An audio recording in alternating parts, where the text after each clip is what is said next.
saber tu interpretación, que seguro que es diferente del común de los mortales. ¿Qué está pasando cuando salen estudios que dicen que, bueno, que los españoles ya no somos tampoco blancos? ¿Qué hay detrás de todo esto? Bueno, a mí lo que me sorprende es que sorprenda. Quiero decir, lo que me resulta extraño es que una y otra vez nos empeñemos en hacernos de nuevas. O sea, esto es una cosa que existe desde hace muchísimo tiempo, que existía hace 20 años, hace 40 años y que viene de mucho más atrás. Y que solo nosotros, cuando acabe este episodio, lo olvidaremos convenientemente, y cuando vuelva a pasar otra vez algo parecido, nos volveremos a sorprender, porque lo que nos negamos es a existir, a aceptar que existe. El problema es un problema de racismo, en el que está la comunidad hispana entera implicada, con un matiz de color diferencial. Es decir, en Estados Unidos tú eres white o eres Hispanic non-white, es decir, hasta tal punto lo hispanic marca la línea divisoria entre lo uno y lo otro, ¿no? O sea, son las dos formas de existir en América. Tú eres o hispanoamericano o eres angloamericano. Y entonces esa marca de color, esa marca de raza, los españoles la tenemos exactamente igual que la tienen los mexicanos o que la tienen los colombianos. Y de hecho, pues hay un cartel que ha tenido muchas reproducciones en distintos lugares de Estados Unidos, es: no servimos a españoles y mexicanos, ¿no? Y yo os he traído una muestra del 49 en Texas y otra en Arizona muchísimo más reciente, ¿no? Pero nosotros intentamos marcar distancia, es decir, es que nosotros tenemos nuestro propio problema de racismo, ¿vale? Tenemos nuestro propio problema, que consiste en querer ser caucásicos, blancos, europeos, y nosotros no somos del mismo grupo racial que esta gente. Y entonces nos choca una y otra vez, porque nos negamos a aceptar la realidad de que en ese grupo racial estamos incluidos nosotros. O sea, que a ti te sorprende la sorpresa española, ¿no? Sí, me sorprende porque me viene a significar otra vez lo mismo de siempre, es decir, la negación de la realidad, el empeño constante durante siglos, diría yo, de negar que existe un racismo hacia lo hispano, hacia lo español. Hacia, digamos, el mundo no exactamente anglo-germánico, todo lo que ha sido el sur, el mundo hispano-católico, tanto el sur de Europa como el sur de América. El sur de Europa y el sur de América forman hasta cierto punto un orbe de civilización, y ese orbe de civilización ha estado marcado racialmente de muchas formas, ¿no? Bueno, y hay muchos estudios sobre esto. O sea, esto no es algo que yo lo estoy diciendo, esto es algo... que cuando lo sacas se monta una bomba nuclear, ¿no? Se monta la bomba nuclear porque no lo queremos reconocer, es decir, porque nosotros nos empeñamos en que eso a nosotros no nos afecta. Metes el dedo en la llaga en cierto momento. Yo creo que Imperiofobia, bueno, que me has traído la 32ª edición, no era un libro de esos, digámoslo así, de consumo rápido, ni mucho menos, pero un montón de personas vieron que había un dedo que hacía así, ¡plac! Aquí hay un problema enquistado de mucho tiempo, y vamos a saber de dónde viene. A mí me encantaría preguntarte. Me decía mi querido redactor jefe, Gerardo Peláez: tienes que traer a esta mujer porque es una bomba lo que cuenta, de rotundo, y tiene toda la razón, y ustedes lo están comprobando. Vale, muchísimas personas que pueden ser ahora mismo o tener cara de sorpresa, que estáis diciendo, sí que saben seguro que en Cuarto Milenio hemos sacado biografías de genios españoles que tenían todas un denominador común: fracaso, olvido, y comparado con otros europeos, machacado. Pero vamos, así, un ejemplo que yo siempre suelo contar es el de Marcelino Sáenz de Satuola, descubridor del arte rupestre en el mundo, y que los franceses poco menos que le escupen y se ríen y morirá de pena sin ser reconocido. Pero como este hay 20, 30, 40 genios españoles que fueron laminados. Y uno dice, ¿eso es también la hispanofobia? Es decir, ¿nosotros mismos no nos hemos creído que somos menos que los demás? Sí, sí. Esto también es un doble vertiente, ¿no? Es un complejo asumido, y entonces a partir de ese momento hay esa reacción virulenta contra el que te dice: mira, te estás conformando con ser... no estás luchando contra el problema de racismo, no estás luchando contra el problema de supremacismo que padece tu comunidad, y entonces automáticamente te quisieran quitar de en medio, porque tú estás enseñando una realidad que ellos se han negado a reconocer. Entonces, si te niegas a reconocerla, no es que te niegas a reconocerla, es que no existe. Eso no existe. Y a partir del momento de la no existencia, tú entras en una zona de confort. porque ya no tienes un problema, no tienes que luchar contra él, no estás, ¿sabes? No estás siendo cobarde, no estás siendo acomodaticio, no estás siendo... Es un problema extraordinariamente complejo, psicosocialmente muy complejo, ¿no? Nos creemos, antes de empezar en la raíz o núcleo de dónde sale esto, me gustaría que respondieses desde tu perspectiva y muchos años estudiando este fenómeno, ¿de dónde viene ese complejo de inferioridad que ya tenemos nosotros mismos? ¿Por qué? ¿En qué momento? Mira, esto es un palimpsesto, ¿entiendes? Esto tiene un montón de capas distintas. Empezó a manifestarse en Europa Occidental ya en el siglo XV. En el siglo XV, cuando a partir del humanismo italiano la palabra marrano se transformó en sinónimo de español y aludía al hecho del pasado islámico y de la cantidad de judíos que en España había habido y que en la península ibérica pues la gente que vivía se había mezclado con estas razas asiáticas, digamos, ¿no? O no europeas, ¿no? Y a partir de ahí la palabra marrano, hay estudios también sobre eso y no los he hecho yo. Del italiano pasa al francés, al alemán, etcétera, etcétera. Durante todo el siglo XVI y XVII los españoles eran los marranos de Europa y eso cargó de antisemitismo la visión que se tenía. De hecho, Erasmo se niega a venir a España, dice Hispania non placet, y la razón es que él está convencido de que era muy antisemita, Erasmo, y está convencido. Pero había judíos y había islámicos en otras partes también, que es lo curioso, ¿no? Pero digamos, el meollo gordo del asunto es que en España habían estado y no había habido una expulsión hasta 1492. Eso que a nosotros nos enseña que es una cosa terrible era algo que había pasado muchísimas veces en Europa Occidental. Lo raro era que aquí no había ocurrido. Lo raro era que se sabía que había habido judíos que habían ocupado cargos importantes, puestos importantes, y que había y eso es cierto, una gran cantidad de población judía, más que en otros lugares de Europa Occidental. Y eso para el resto de Europa o del mundo es un motivo de estigma para ellos. Es un motivo de estigma, de hecho, bueno, esa expulsión fue celebrada por toda la Europa Occidental. Por fin han hecho algo esta gente para intentar resolver ese problema que tiene. Y de allí viene esto. Elvira, o sea, de un tiempo tan lejano va transformándose sucesivamente en distintas manifestaciones de racismo que tienen que ver, por ejemplo, ya en el siglo XVIII, cuando se desarrolla las teorías del racismo científico, y esas teorías van aparejadas a la noción de pureza racial. Pues está claro que los españoles racialmente puros no son.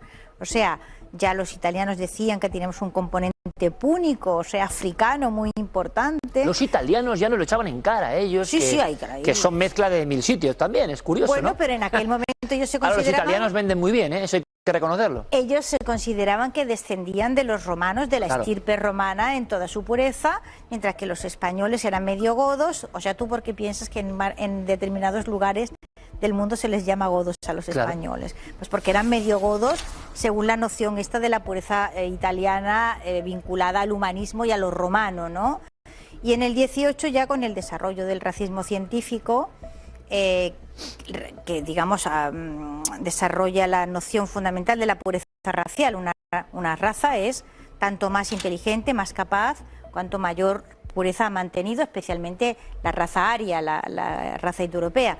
Bueno, pues ahí estamos otra vez en la periferia, mezclados de africano, mezclados de semita, y ya en el colmo del despelote, mezclados de indio, que nos vamos a América y también van los españoles y se mezclan en América. ¿Y eso ya? Y eso ya es que no queda, decía Vasconcelos, la raza cósmica, no queda casi componente racial con el que no se haya mezclado lo español. Oye, qué bonito la raza cósmica, por cierto. Es un libro de Vasconcelos que a mí siempre me pareció que tenía un título precioso, La raza cósmica. No lo conocía, sinceramente. Elvira, vamos a ver, ejemplos que yo te puedo poner de temas que tocan un poco lo histórico y misterioso incluso, ¿no? Me parece muy interesante verlos contigo. La Inquisición. Cuando vemos la historia de la Inquisición española, la mala fama, por ejemplo, la leyenda negra absoluta, y luego vemos los números que existen más o menos de los juicios, quemas a mujeres, quemas a brujas, que existen en esa Europa tan evolucionada, uno dice, aquí ya había campañas de marketing en la antigüedad muy importantes. Es una pelea de marketing, pero es que encima los españoles, ahora lo vemos, nos hemos creído toda esa mandanga de que éramos lo peor de lo peor. Claro, porque no se conoce lo que se hacía en otras partes de Europa. Tema Inquisición o quema de brujas, cuando se conoce, esto era jauja comparado con Alemania o Inglaterra, ¿no? Es que en España ha habido intolerancia religiosa cuando había intolerancia religiosa en el mundo. No había había tolerancia religiosa en ningún sitio por la sencilla razón de que no se había inventado la tolerancia religiosa en ningún lugar. Es decir, el cisma luterano no provoca el nacimiento de la tolerancia religiosa, provoca el nacimiento de distintas iglesias, cada una de las cuales es intolerante con respecto a todas las demás, y de hecho todas se persiguen entre sí constantemente. Y cuando empieza a surgir la noción de tolerancia religiosa, va desarrollándose a lo largo del siglo XIX, y esto sucede en todas las áreas de la cristiandad, tanto las del norte como las del sur, es decir, 16 años antes está en imperiofobia de que fuese legal enterrar a un católico en Inglaterra, existía un cementerio inglés en Málaga, por ejemplo, ¿no? Es decir, ahí no ha habido nadie que haya llevado la delantera de unos con respecto a otros. ¿Pero cómo lo han vendido? ¿Y cómo nos lo han vendido hasta la actualidad? Bueno, porque nos lo hemos querido creer también. Quiero Pues decir, yo creo que uno hace muy bien intentando vender la mejor versión posible de sí mismo. Creo que uno hace muy mal vendiendo la peor versión posible de sí mismo. ¿Por qué somos tan malos vendedores? Había una leyenda siempre y me Esto lo tiene contaba. también otros motivos que yo intento explicar ahí en Fracasología. Es decir, hay un momento en el que se produce un cambio de dinastía, y ese cambio de dinastía viene con una visión francesa de España que ha sido hispanófoba hasta las trancas por pura justicia, o sea, por pura lógica. Es decir, es que el que viene a reinar a Madrid es el nieto de Luis XIV, que ha sido rey de Francia 73 años, y todas sus guerras fueron contra los Habsburgo. Todas, desde la primera hasta la última. Y ha hecho una campaña tremenda a favor de su nieto como candidato al trono de España, argumentando precisamente que los Habsburgos son un horror, y su argumentario ha sido el de la leyenda negra.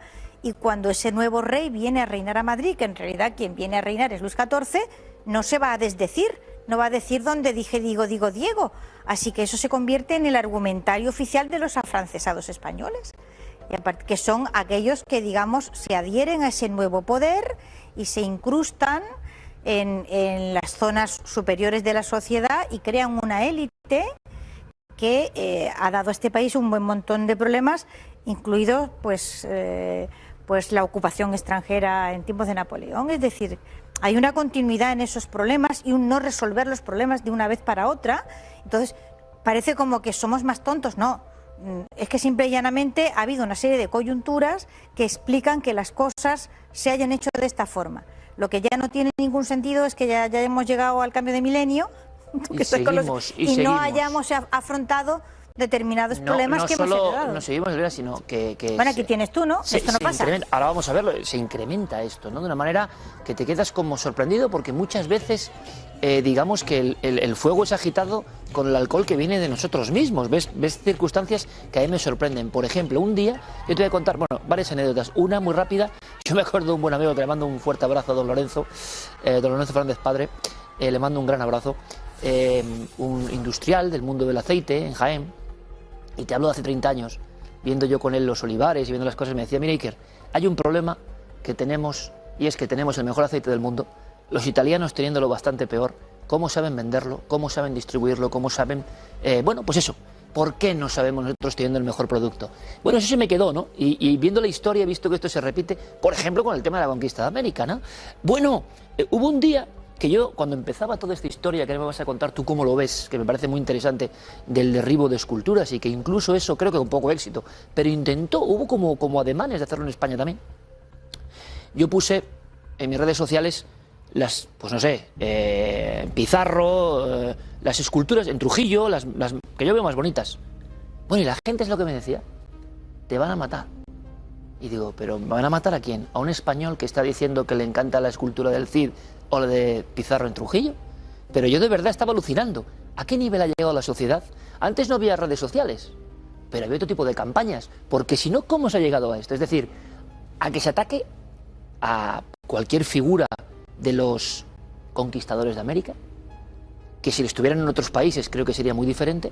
Bueno, la prueba está... Estuve comprobando antes de venir aquí cuántas estatuas tiene Fremont. Bueno, dicho en inglés, Fremont, que fue uno de los conquistadores de California y responsable de haber arrasado tribus enteras de una manera tremenda. Pero arrasado. arrasado, Sí, sí. tiene un montón de estatuas y nadie las ha tocado. Tiene un montón de ciudades que llevan su nombre en Estados Unidos y nadie las ha tocado. Tiene Stafford, que fue un señor que se dedicó, Stafford, de la Universidad de Stafford, Sí. que se dedicaba a importar coolies para, como si fueran ganado, para la construcción del ferrocarril. Seres humanos. Seres humanos, y se ha permitido retirarle la calle a Fray Junípero Serra. Esa universidad que lleva el nombre de un señor que hizo una fortuna de una manera absolutamente vergonzosa, ¿no? Y sin embargo tú te encontrarás que hay hispanos y españoles que aplauden esto. Sí. Y que consideran que está muy bien lo de Fray Junípero y lo que somos los peores de la historia. Sí, sí, yo creo que en esto ahí se ve el racismo asumido, el complejo asumido, y esa actitud de querer ser buenos y simpáticos para los que mandan y para los amos. A ver si siendo muy majos con los amos nos tratan bien y nos castigan muy poco, ¿no? Y creo que eso ha dividido a la comunidad hispana en un montón de fuerzas tremendamente conflictivas interiormente, la ha debilitado hasta unos extremos extraordinarios. Y desde luego en nuestro país pues no tenemos otra cosa distinta de la que tú te puedes encontrar en Colombia, donde yo tuve una buena conversación en una universidad en una universidad de la Iglesia, en la que algunos profesores pues me contaban que estaban, en concreto era una profesora, tenía un problema mental porque es que hablaba una lengua impuesta, ella tenía un problema porque hablaba una lengua impuesta, ¿no? ¿Qué hacía ella que hablaba una lengua impuesta? Y pues, yo le contesté, pues no lo sé, yo también hablo una lengua impuesta. Claro, y casi todos en el mundo, todos, ¿no? Hablamos una lengua impuesta, la que te ha impuesto tu padre, tu madre, claro, tu comunidad y tu familia, ¿no? Todos hablamos una Pero lengua lo hacía impuesta. como argumentario importante, claro, de sometimiento, quizá, a los españoles. Claro, pero la gracia de esto es que te lo venía a reprochar a ti, que habías aterrizado en Bogotá hacía 4 días. Usted que me cuenta con el problema de su lengua impuesta, ¿no? Quiere decir que este tipo de educación se le da a nuestros jóvenes, sobre todo se le da a nuestros jóvenes que van a formar parte de nuestras élites, se las entrega a la tarea de sacar adelante a sus países ya debilitadas, tremendamente acomplejadas, incapaces. Acomplejadas es la palabra. Tremendamente incapaces de hacer frente a este tipo de situaciones. ¿Qué es lo que provocan? Pues mira, en el interior del mundo hispano esa incapacidad para reconocerse en los mitos y en los símbolos comunes. Es decir, cuando han retirado la estatua de Juan de Oñate, nacido mexicano y de Zacatecas, que la ha retirado la gobernadora del estado, ¿a quién ofende la retirada de la estatua de Juan de Oñate? ¿A México o a España? Si no hacemos frente común ante esa actitud, que en realidad va contra todo lo que sea hispano, y en ese hispano va lo español, en el mundo entero. Y no nos reconocemos ni en esos hechos, ni en esos lugares de memoria, ni en esos símbolos, contendemos entre nosotros, nos debilitamos más y más y más